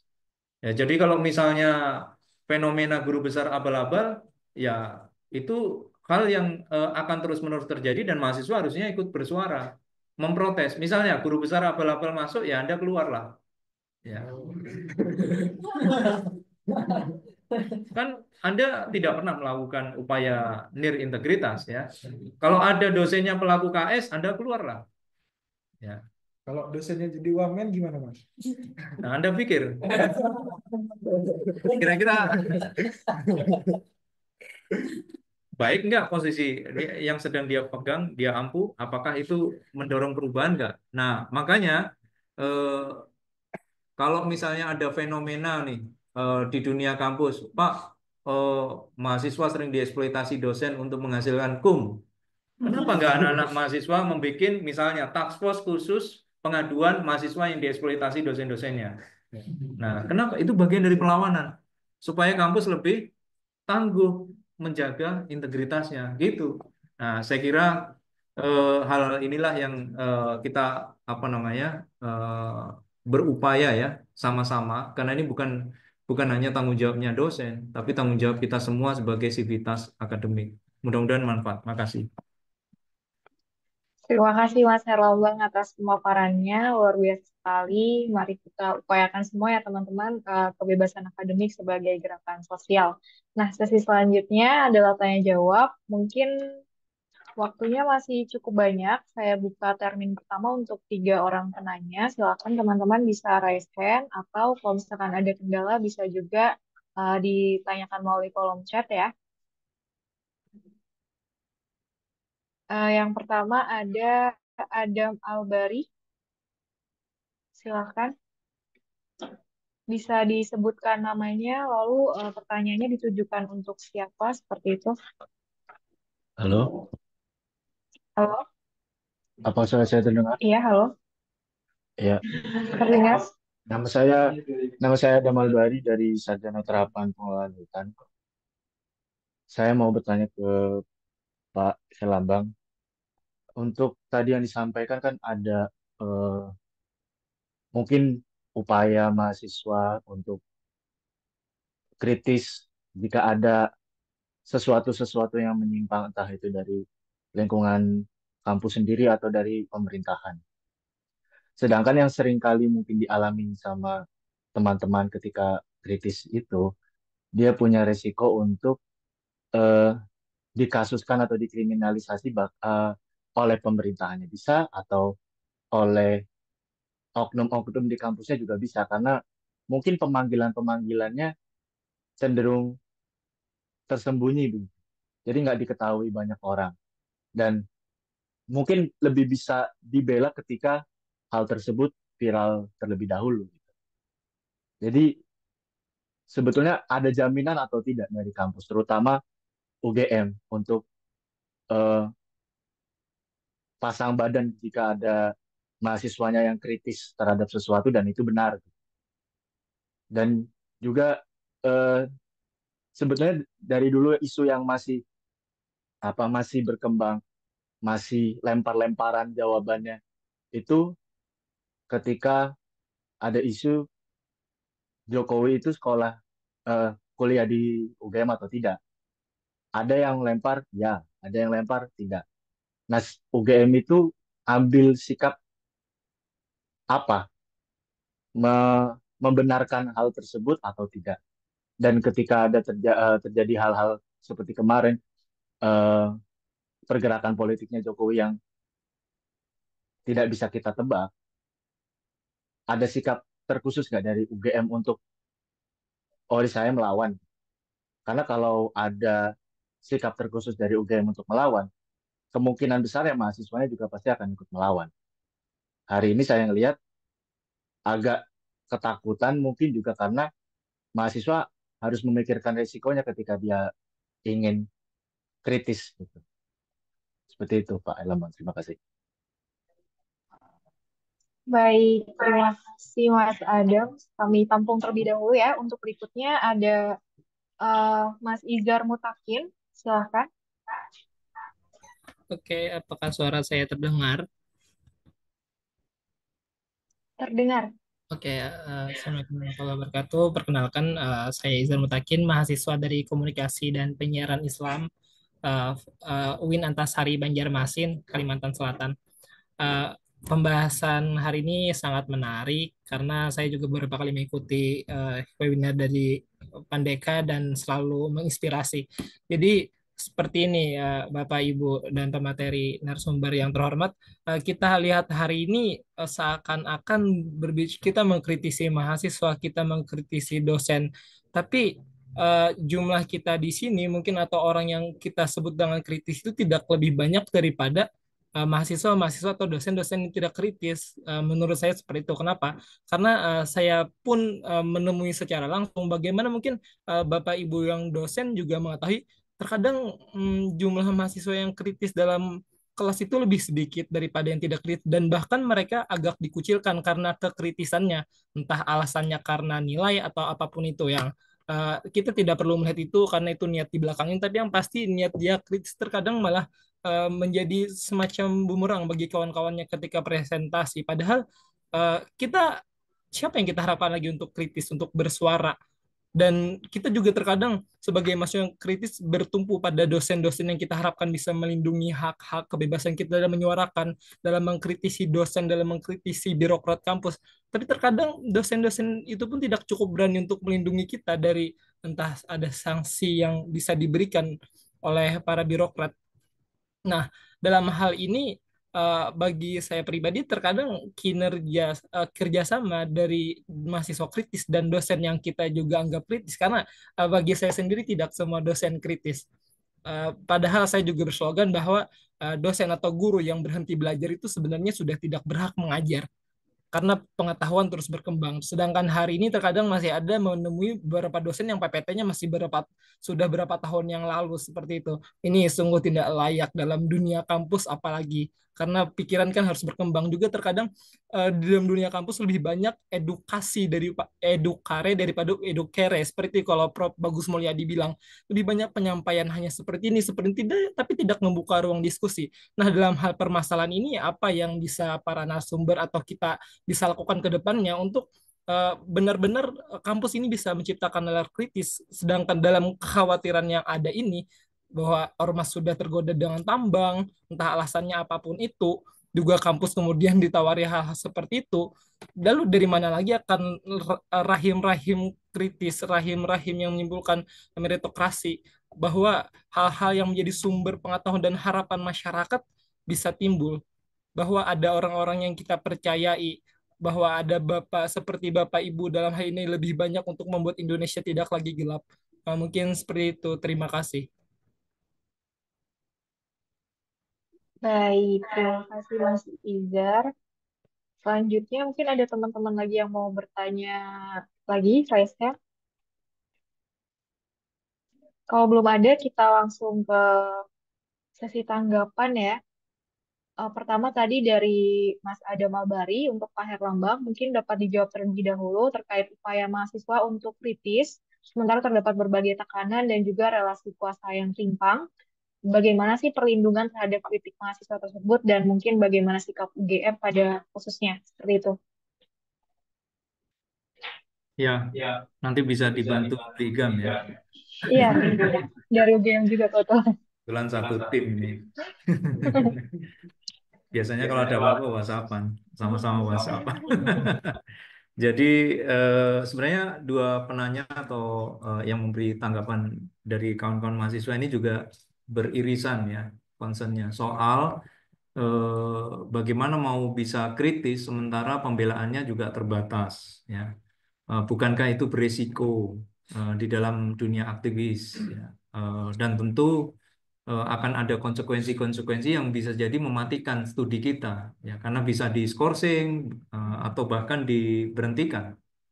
Dan tentu ini akan membuat apa kalau boleh dibilang seringkali yang saya temukan bikin traumatis. Nah, kira-kira gitu ya. Nah, catatan saya mungkin begini. Pertama, eh, kita tahu semua upaya memperjuangkan hak dan kebebasan itu tidak ada yang tidak mengandung resiko. Pastilah ada resikonya ya. Dan resiko itu tentu menjadi bagian yang harus difikirkan upaya memitigasinya. Kalau di dalam dunia eh, apa namanya aktivisme, biasanya kan mereka punya organisasi untuk membentengi diri. Jadi kalau ada masalah, eh, mungkin biasakanlah untuk mem- membagi pikiran tentang situasi-situasi itu dan kemudian mencarikan jalan keluar bersama-sama. Nah, jadi pesan yang mau saya sampaikan satu, nggak ada yang nggak berisiko. Karena risiko itu juga diterima oleh dosen-dosen, sama saja. Ya, dosen-dosen yang di PHK, dipecat juga jumlahnya juga sudah banyak catatannya. Dosen yang diancam bunuh juga sudah ada. Dosen yang terbunuh juga sudah ada. Dua rektor misalnya pernah ditembak mati, itu di Aceh. Rektor Universitas Syah Kuala dan Universitas Araniri. UIN Araniri, mereka ditembak mati di masa dulu waktu ada GAM. Ini ada orang Aceh. Oh, Padang. Mana orang Aceh di sini? Jadi itu juga pernah terjadi. Kemudian dosen digugat oleh institusi ataupun korporasi juga tidak sedikit jumlahnya. Ada banyak karena mereka berpikir kritisnya atau mereka berani menempatkan posisinya di dalam memberikan keterangan ahli misalnya begitu. Bahkan tidak apa tidak sedikit juga atau banyak kita jumpai tekanan itu juga datang ke keluarga para akademisi. Ya, serangannya itu sudah nyasarnya ke keluarga. Ya, bukan lagi ke personal. Jadi yang kritis misalnya dosen itu tapi istrinya atau suaminya yang kena atau keluarganya dan saya kira sekali lagi resiko pasti ada. Tidak hanya mahasiswa yang terima tapi kita semua berpotensi. Apalagi dengan konteks politik hari ini kita patut khawatir eskalasi kekerasan atau eskalasi pembiaran atas kasus-kasus kekerasan itu akan semakin sistematik. Yang kedua, bagaimana respon institusi? Apakah ada jaminan dari institusi? Seharusnya eh, institusi kampus itu juga bisa membentengi kebebasan akademik dan harus malah kewajibannya kampus ya membentengi kebebasan akademik. Jadi nggak bisa dibiarkan, apalagi kalau mahasiswa ini mendapatkan tekanan misalnya dari eksternal. Ya. Yang sering terjadi adalah preman masuk kampus untuk membubarkan acara atau diskusi. Ya. Nah, kampus punya otoritas untuk mencegah itu karena di dunia kampus itu perbedaan pemikiran itu hal yang biasa. Yang mendiskusikan isu yang sangat sensitif itu juga hal biasa. Apalagi bicara soal impeachment di UGM waktu itu adalah hal yang biasa. Ya, makanya waktu terjadi peristiwa di UGM waktu itu kami dari Erlangga juga bersolidaritas untuk apa namanya membuka siapa pelaku dan mempertanggungjawabkannya. Tapi kan nggak ada. Nah, artinya apa? Benteng itu tidak hanya dari kampus, tetapi juga dari pihak otoritas. Ya, misalnya negara dalam hari ini yang diwakili oleh pemerintah itu juga punya tanggung jawab melindungi kebebasan akademik. Nah, yang ketiga, tentu hal yang juga di, dibayangkan dan kemudian penting menjadi bagian yang melekat adalah mentradisikan kebebasan akademik itu sendiri. Kita nggak biasa debat atau ber apa namanya bersilang pendapat, itu juga aneh kalau dunia kampus nggak terbiasa debat atau bersilang pendapat. Karena dunia kampus adalah dunia exercise thinking, jadi critical thinkingnya itu keluar semua pasti. Kita punya keragaman dan kita punya pendapat yang mungkin tidak tunggal, dan bagaimana bisa saling memahami, bagaimana bisa saling mempertukarkan gagasan atau pikiran itu. Nah, itu yang harus dijaga, dilindungi eh, di dunia kampus. Tapi kan faktanya nggak begitu. Ya, eh, jangankan kok soal perdebatan ya. Kita tahu hasil riset aja diblok, ya, dilarang, ya, dibredel. Penelitinya dilarang masuk. Sekarang malah lebih ketat lagi. Kerjasama-kerjasama internasional yang berasal dari inovasi-inovasi akademisinya itu bisa harus melalui proses yang begitu panjang, berlapis-lapis. Ya. Ada yang penelitian juga berkaitan dengan topik tertentu, ya, eh, berkaitan dengan periode bersiap, rumahnya disilang. Itu artinya harus di apa eh, mendapatkan tekanan karena arti silang di rumah itu artinya ancaman bunuh, ya, misalnya gitu. Nah, jadi hasil riset aja juga berpotensi mendapat apa namanya serangan, ya. Jadi kita sadari bahwa tradisi berpikir, tradisi berpendapat, tradisi untuk bertukar pikiran, atau tradisi apapun yang dikenal di dalam dunia kebebasan akademik itu eh, harus bisa ada gitu ya, dihadirkan. Nah, saya kira nggak ada cerita kampus hebat tanpa kebebasan akademik dijamin.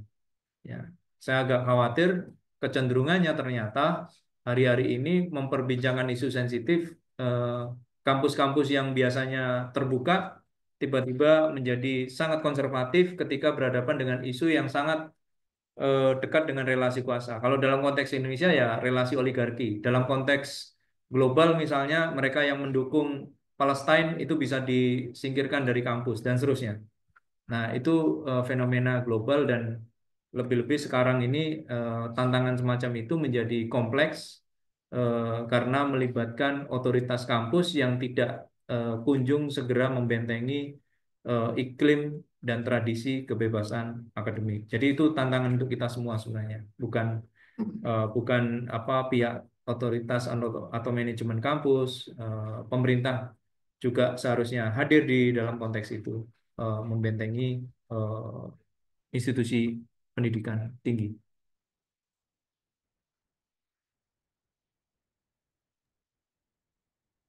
Baik, begitu respon Mas Herlambang. Dari Mas Igin ingin membantu merespon juga terkait tadi juga Iya, ya ada ditanyakan oke. terkait sikap Sebenarnya GM. semua sudah dirangkum oleh Mas Lambang ya. Cuman memang kalau tadi ada risiko, tentu saja semuanya ada risiko. Termasuk juga ketika kita menyampaikan bagaimana integritas akademik di kampus mengalami kehancuran gitu ya. Dan ini ketika mahasiswa kemudian dieksploitasi untuk membuatkan dosen, itu juga salah satu praktek-praktek yang kemudian mestinya bisa dicegah gitu. Tapi mahasiswa seringkali kemudian sulit untuk bisa menyuarakan ya posisi mereka ketika mereka dieksploitasi itu. Maka sebenarnya mahasiswa sendiri dan juga eh, teman-teman yang concern pada isu ini mestinya mendorong sebuah sebuah sistem atau mekanisme whistleblower gitu ya, yang mana mekanisme ini bisa menjadi wadah untuk bagi mahasiswa yang merasa dieksploitasi oleh dosen untuk menyampaikan keluh kesahnya, dan itu dibuat anonim sehingga itu kemudian menjadi kewajiban bagi institusi untuk melakukan penelusuran terhadap laporan yang disampaikan oleh whistleblower itu. Itu salah satu mekanisme teknis yang kemudian bisa kita tawarkan. Terus mengenai pertanyaan Mas Adam tadi berkaitan dengan ijazah Jokowi, saya adalah orang yang tidak suka berdebat secara ad hominem gitu ya. Saya tidak melihat Jokowi secara personal. Dan bagi saya tidak peduli apakah ijazahnya itu asli atau ijazahnya palsu, yang jelas kebijakannya brengsek gitu. Jadi apa poinnya kita membicarakan bahwa ijazahnya itu palsu, atau kalaupun ijazahnya palsu terus apa? Kalaupun ijazahnya asli terus apa gitu ya. Yang jelas kemudian kita tetap di sebagai akademisi UGM, ya apapun posisi ijazah Jokowi itu tidak menjadi persoalan bagi kita ketika kemudian kebijakannya justru menyebabkan kehancuran ekologis, peminggiran masyarakat, pelanggaran asasi manusia, itu yang kemudian menjadi standing point kita gitu ya. Kita tidak melihat eh, lawan kita secara personal gitu, karena kita tidak sedang berbicara tentang figur di sini. Kita bicara tentang sebuah struktur ekonomi politik yang sifatnya struktural, sebagai yang sifatnya sistem gitu ya. Dan saya pikir dalam konteks akademis, maka lebih baik kita membicarakan hal-hal yang bersifatnya struktural itu, alih-alih kemudian mencari em, apa namanya kesalahan dalam konteks personal. Dan bagi saya tidak penting mau dia asli mau dia palsu, apa urusannya, yang jelas kebijakannya bangsat gitu. Jadi itu. Yang kedua adalah betul ketika dalam kondisi jauh neoliberalisme hari ini, eh, eh, nalar kritis bukan merupakan currency, bukan merupakan sebuah keniscayaan dari pendidikan tinggi gitu. Nalar kritis adalah sebuah keistimewaan karena memang dunia kampus yang memang didesain sebagai industri yang akan mencetak tenaga kerja tidak membutuhkan nalar kritis. Kenapa bisa kita bayangkan akan sangat sedikit mahasiswa yang memiliki nalar kritis, kemudian dosen juga sangat sedikit yang memiliki nalar kritis karena ukurannya bukan itu sekarang sebagai seorang intelektual gitu ya, sebagai seorang akademisi atau sebagai seorang cendekia gitu. Ukurannya bukan seberapa kritis Anda, seberapa mampu Anda kemudian menelaah sebuah fenomena secara mendalam, secara radikal, secara kritis, tapi lagi-lagi sebagaimana yang disampaikan Mas Herlambang, currency kesuksesan seorang akademisi, seorang intelektual sekarang adalah jabatan, gitu ya. Jabatan apa yang kemudian Anda pegang, ya, duduki, gitu. Itu currency-nya. Jadi untuk menduduki jabatan itu nggak perlu nalar kritis, gitu. Justru ketika Anda memiliki nalar kritis, Anda justru akan menolak jabatan itu karena itu adalah upaya kooptasi terhadap diri Anda, terhadap pengetahuan Anda, dan memberikan legitimasi atau stempel kepada kekuasaan, gitu. Jadi itu saya pikir tantangan kita bersama ya di era di mana nalar kritis itu bukan sebuah keniscayaan tapi sebuah keistimewaan. Dan tetap saja, kalau kita mau tetap menjadi istimewa, mari kita pelihara nalar kritis itu. Baik, terima kasih Mas Igam atas jawabannya. Selanjutnya untuk pertanyaan Mas Izar Mutakin ya tadi, jumlah kita yang kritis itu tidak sebanyak jumlah akademisi yang tidak kritis. Jadi apa sih yang bisa dilakukan untuk menghidupkan kembali kritik dari kampus? Nah, ini mungkin sekaligus menjawab pertanyaan Pak Gianto dari Eva Uner di kolom komentar tentang bagaimana menumbuhkan daya kritis dosen terhadap keadaan bangsa yang segelap ini. Nah, untuk pertanyaan ini mungkin Bu Dia boleh jawab terlebih dahulu ya, karena ini terkait juga dosen. Iya, Bu Dia, Iya, apakah masih di sini? Iya, masih menyimak kok dari tadi. Eh, Jadi memang memang itu yang kita khawatirkan, dan sebenarnya situasi-situasi ini kita sempat sudah melihat situasi ini. Tadi Pak Her juga sudah menyampaikan bahwa dengan penundukan kampus itu sudah situasi-situasi yang sudah kita lihat di beberapa dekade tahun ini, dan memang pada saat itu ada harapan bahwa bagaimana supaya peningkatan bergening ini bisa muncul begitu ya, salah satunya dengan berserikat gitu. Walaupun di dalam serikat kita masih menghadapi perjuangan yang besar untuk kita bisa menghadapi kelas apa, kita bisa merasakan kesadaran kolektif bahwa kita sama-sama tereksploitasi. Karena kenyataannya juga sebagaimana kemudian gerakan kawan-kawan mahasiswa, kawan-kawan BEM yang kemudian terpecah-pecah begitu ya. Tapi tidak mungkin kemudian bisa dipersatukan. Kemarin di Indonesia Gelap juga luar biasa begitu ya, banyak entitas-entitas yang kemudian akhirnya bersatu dengan momentum Indonesia Gelap itu. Di dosen juga demikian. Jadi dosen itu kan juga apa di di batas-batasi begitu ya, dari misalnya dosen ASN, ada dosen DPK, ada dosen luar biasa, kalau nggak salah ada 13 kriteria dosen gitu yang akhirnya kemudian ketika kita nuntutkan kesejahteraan nggak bisa gitu karena nanti payungnya ke sini nih, nanti payung ke sini.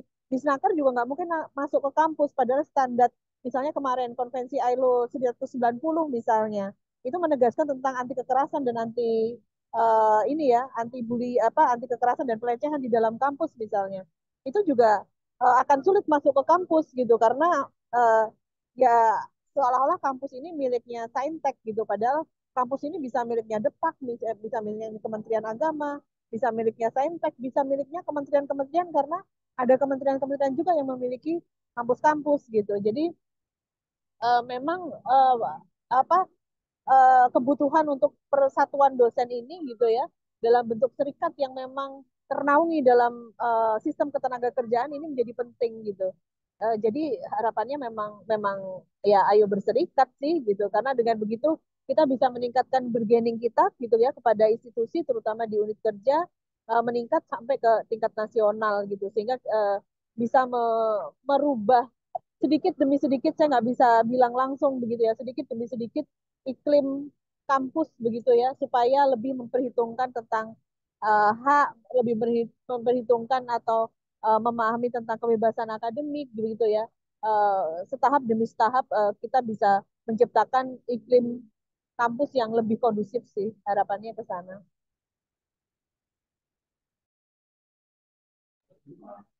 Baik, terima kasih Bu Dia. Jadi berserikat juga ya ini jawabannya untuk para dosen, karena di situ kita bisa lebih berdaya seperti itu.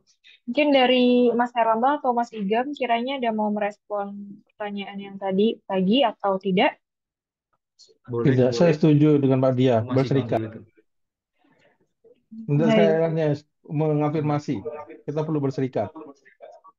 Iya.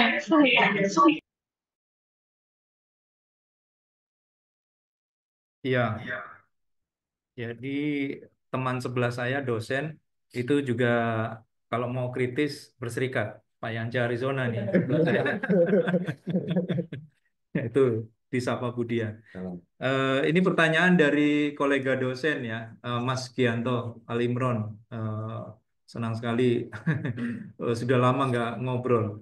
Jadi tentu pertanyaan ini saya tidak punya formula yang apa namanya yang mungkin komprehensif ya atas jawaban pertanyaan ini. Tetapi berbasis dari eh, pengalaman sebenarnya maksudnya pengalaman ini bukan pengalaman saya sendiri, pengalaman belajar dari pengalaman banyak kolega. Rupa-rupanya yang bisa memupuk daya kritis seorang akademisi itu adalah sejauh mana dia punya relasi yang kuat dengan problem-problem yang terjadi di luar tembok kampus. Misalnya problem-problem ketidakadilan sosial, di mana posisi dia, apa yang direspon olehnya, dan bagaimana itu kemudian menjadi bagian yang bisa dibawa sebagai proses transformatif ya buat pendidikan. Nah, saya kira itu saja, itu adalah bagian penting di dalam esensi untuk apa sebenarnya ilmu itu dimiliki. Jadi saya kira semakin banyak interaksi atas problem-problem ketidakadilan sosial, eh, problem pemiskinan, apalagi eh, mendekatkan pada mereka yang menjadi korban, itu akan jauh lebih punya banyak tabungan untuk menjadi lebih berdaya secara kritis ya. Kalau Bli Igam sebagai dosen hukum lingkungan pasti akan dekat dengan realitas banyak perusakan lingkungan. Jadi Bli Igam kalau merespon itu dia akan sedikit saja kebijakan atau politik hukum yang bekerja soal itu dia akan apa namanya mengkritisi secara keras. Nah itu tak terhindarkan. Kenapa? Karena memang sensenya diuji terus. Yang kedua, mungkin ini refleksi ya. Seringkali ada kaitannya dengan barangkali load kerja yang terlalu ekstrim di dunia kampus. Itu juga mengganggu daya kritisnya dosen. Karena mereka menyerah dengan keadaan, mereka pasrah dengan situasi, mereka tidak lagi punya waktu untuk apa namanya menjumpa problem-problem ketidakadilan sosial dan otomatis dia juga nggak punya waktu untuk merefleksi apa guna ilmu yang dia miliki di kepala dan hatinya. Jadi saya pikir ketika load kerja yang eksesif, apalagi nggak ada tunjangan yang jelas, seperti kata Budia ya, itu pasti akan menumpulkan daya kritis. Kira-kira gitu ya, Budia. Kalau nggak punya kesempatan untuk merefleksi, apalagi dengan keterbatasan, ya jelas jangan terlalu banyak berharap dari dunia kampus. Itu yang bisa saya jawab. Tambah sedikit Mbak Putri. Baik. Itu kalau Iya. kejadiannya memang ada refleksi juga ya. Kalau misalnya kita bicara satu persatu orang begitu ya di kampus, itu sudah menjadi apa langganan tahunan mesti harus akan ada yang terpatahkan gitu. Tapi kalau kita bareng-bareng, orang mau mematahkan sulit gitu. Itu juga menjadi satu hal yang penting dari apa kemudian bagaimana merawat kebebasan akademik ini melalui kebebasan berserikat. Jadi memang Kika dan SPK ini memang dua entitas yang nggak bisa dipisahkan gitu. Karena juga SPK lahir dari refleksi terhadap kebebasan akademik itu juga. Baik, terima kasih Bu Dia tambahannya. Dari Mas Igam, adakah tambahan? Saya pikir sudah terjawab semuanya ya. Saya mencoba Baik, memposisikan seperti Fufu Papa sekarang. Jangan khawatir, semua sudah ada solusi. baik, terima kasih. Mungkin karena keterbatasan waktu, kita akhiri diskusinya ya teman-teman. Untuk itu, para narasumber mungkin boleh diminta closing statement-nya sedikit. Silakan, Mas Igam duluan boleh? Baik, saya duluan nih. Ya, sekali lagi saya hanya menyampaikan apa yang sudah didiskusikan tadi ya, bahwa dunia pendidikan tinggi kita hari ini sedang menjadi arena perebutan ya, dari tiga kekuatan itu: kekuatan pasar, kekuatan negara, dan kekuatan masyarakat. Kekuatan pasar ingin mendorong neoliberalisme, kemudian kekuatan negara ingin mendorong tentu saja menguatkan kontrol ya, pendisiplinan, dan juga ekstraksi ya, untuk mendorong menyokong praktek-praktek predatoris, dan tentu saja masyarakat sipil. Dari ketiga kekuatan itu, sekarang pertanyaan ada pada diri kita gitu ya. Di mana ya, di dalam di kekuatan mana kita akan menggabungkan diri kita. Itu saja, pilihannya tidak lain adalah di kekuatan ketiga ya, social forces gitu, ini kekuatan sosial itu. Karena dari kekuatan sosial ini yang kemudian kita mengimajinasikan kampus dikembalikan marwahnya sebagai tempat untuk memproduksi pengetahuan, untuk mengejar kebenaran, dan juga untuk memproduksi warga negara yang baik gitu ya, yang kemudian memiliki tanggung jawab sosial dan lingkungan gitu. Saya pikir dari diskusi ini kita diminta untuk mengambil posisi ya, dari tiga kekuatan yang sedang mempertarungkan kampus ini, kita berada di posisi yang mana. Nah, kalau kemudian kata saya pribadi saya ada yang ketiga, nah ketika kita bicara yang ketiga ini, maka sambutan dari Mbak Dia tadi, bagaimana caranya ya, tidak lain dan tidak bukan adalah berserikat. Karena melalui berserikat ini kita kemudian bisa memperkuat, eh, eh, merasa bahwa kita tidak sendirian, ya kita punya permasalahan yang sama, dan kemudian kita harus bekerja secara bersama untuk mendorong dan merebut kembali kampus kita ini. Mungkin itu. Saya kembalikan ke Mbak Dwi. Baik, terima kasih Mas Igam atas closing statement-nya. Selanjutnya mungkin dari Bu Dia, boleh silakan Ibu closing statement. Ya, buat kawan-kawan mahasiswa, teman-teman dosen, tenaga kependidikan gitu ya, kalau ada di sini juga, eh, saya pikir jangan takut gitu ya. Jangan takut, kemudian jangan merasa aneh jika disalahkan gitu, karena belum tentu Anda salah gitu kan.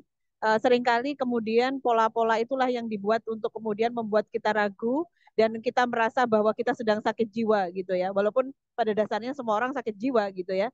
Cuman kita jadi seolah-olah aneh gitu ya di kampus gitu dan seterusnya. Tapi cobalah keluar, benar tadi yang dikatakan oleh Pak Her juga gitu ya, Bung Igam, bahwa kita juga harus melihat realitas yang ada di luar sana dan mungkin bersama dengan kawan-kawan yang juga mereka bisa merawat akal sehat kita gitu ya. Karena dalam dunia tekanan semacam ini gitu ya, bersolidaritas bersama dengan kawan-kawan, bersama dengan komunitas yang membutuhkan kita secara langsung gitu ya, itu akan benar-benar menjadi hal yang membuat otak kita menjadi jernih gitu ya, sehingga sebenarnya inovasi-inovasi itu munculnya ya dari sana gitu ya. Jadi kita tetap bisa beraktivitas begitu ya di tengah situasi tekanan-tekanan terhadap tata kelola kampus yang makin hari makin memburuk dan kita tidak bisa memprediksi situasi ke depan, tapi tidak berarti bahwa itu tidak bisa dihentikan begitu ya.